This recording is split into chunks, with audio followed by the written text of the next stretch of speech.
Mr Deputy President. The Leader of the Opposition. I lead for the opposition on this disallowance motion, and the opposition will be supporting the disallowance motion because this part of the regulation is a complete fraud.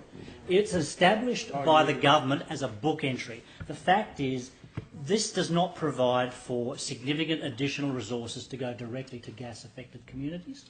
It's a book entry. It's a PR stunt by the government to enable those companies engaged in gas exploration to try and generate public goodwill in those affected communities.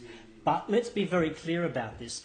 The government does not need this regulation or this division to make sure that the resources from royalties go back directly to those affected communities. The government itself could directly achieve that aim should it wish. But instead the government is on the one hand making it look like these commercial enterprises are engaged in some kind of philanthropic exercise, but in fact they're simply reducing the royalty payments they are otherwise obligated to pay to the community of New South Wales. Not just to the government, to the community. The fact is, if the government really wants to see royalty payments from this source go to gas-affected communities and to consult affected communities about how that money should be spent, there is no impediment to the government so doing. Absolutely no impediment whatsoever.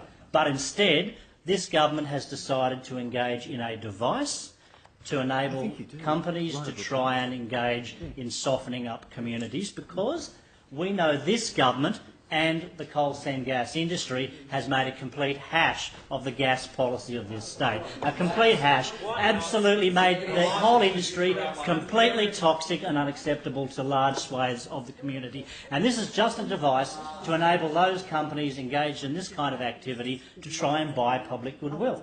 Now, that should not be the approach of public policy in this state. If companies engaged in this form of activity want to make philanthropic or voluntary payments to local communities, no one's stopping them from doing so. If the government wants to divert the resources it gets from royalties from these activities to gas-affected communities in the form of community partnerships and building community resources, there is no impediment to the government so doing. If they wish to consult local communities about where and on what projects this money is spent, again, there is no impediment preventing the government from engaging directly in that activity. But instead of doing so honestly and transparently, the approach taken by this government through this device shows just how badly they feel that they have handled gas and energy policy in this state.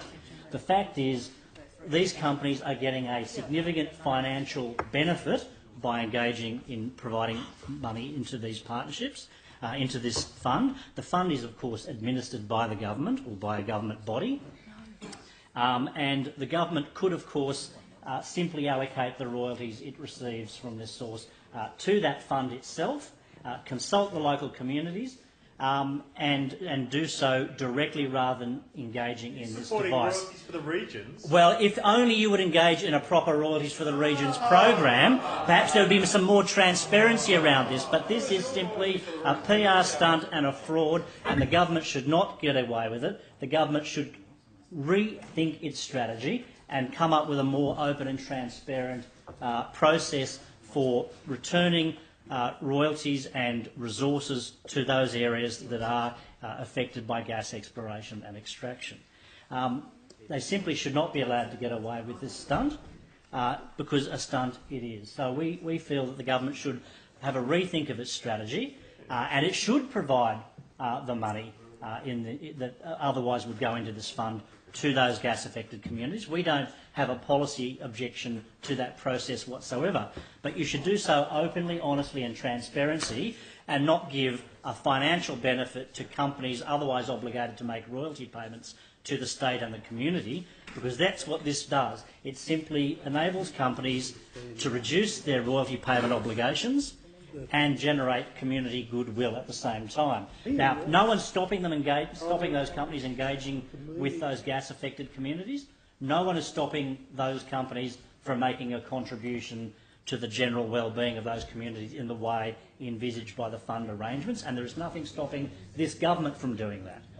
But instead, the government, instead of doing it openly, honestly and transparently, this government has engaged in this device which it should not be allowed to do, and it should do so in a much more open and transparent manner. So we do support the disallowance so that you can do this again and do it properly and make sure that there is openness and transparency in these arrangements, and does not give a tax deduction to companies otherwise obligated to make royalty payments to the state.